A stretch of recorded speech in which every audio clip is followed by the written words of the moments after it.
Hello everyone, welcome back.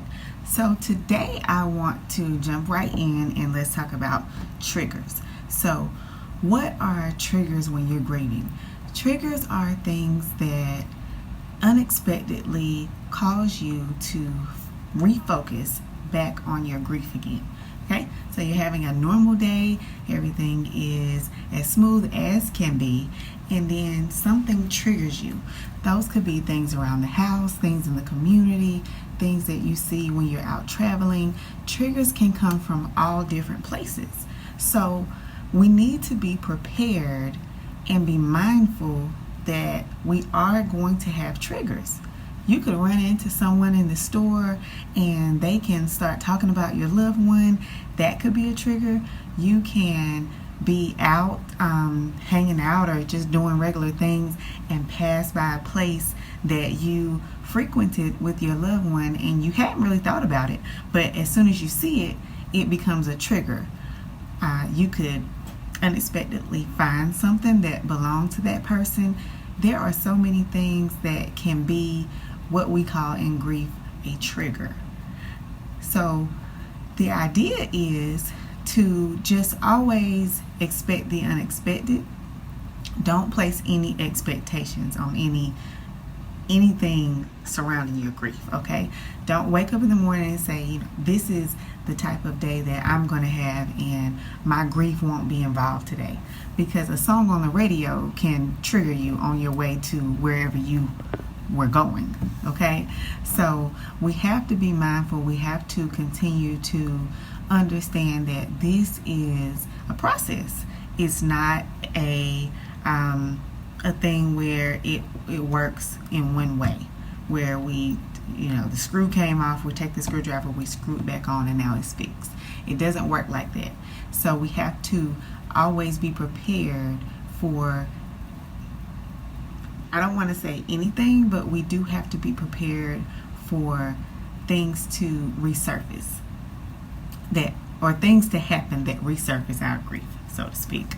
So be prepared for those things and decide, mentally decide, okay, how am I going to respond when I have triggers? And that's certainly not to say that you're going to be able to control your responses.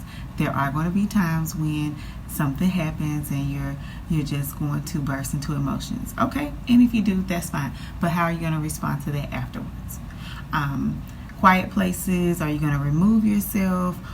If someone does approach you and want to talk about your loved one, are you prepared to do that? Or do you have something that you can say to respond to them? Like, hey, you know what?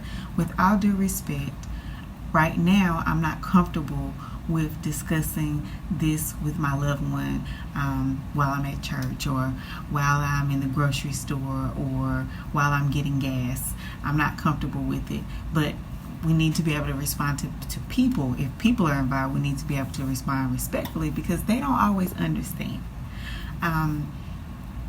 Especially if there's things that are still left undone. For example, if you lost someone to violence and there are things that are still going under investigation and someone, just innocently in their mind approaches you and say, hey, what's going on with that investigation? And maybe you just received some news and you're not ready to even talk about it or disclose it. So you need to be able to respond without offending people when possible, even though you may feel that they've offended you. So let's look at triggers. Let's think about triggers. Let's contemplate on that. And let's decide, hey, what are some possible triggers for me? And what am I going to do with the unexpected triggers? And even if you don't know what you're going to do with them, this video is really just to kind of give you that message that, hey, there are going to be some days when everything seems to be going well and a billboard of a candy bar may trigger you. And you need to know that that is something that could be very long term because new triggers are always coming about depending on how long you had this person in your life and how many possible triggers there are for your specific area of grief. Okay, so that's just something to think about. Comment below. Give me any questions you have. Remember, follow us on @ReleasingGrief. Like the video, subscribe to our channel, and thank you so much for watching, and thank you so much for sharing with me, and even just trusting in me to listen to what I have to say about grief. Thank you, and I hope you are having a great day, and I hope that your grief is not something that is overwhelming you today. And if it is, that's okay, and we're going to continue to move forward. Drop me a comment below, email me, let me know what your thoughts are, and let's continue on with our grief journey. Thanks.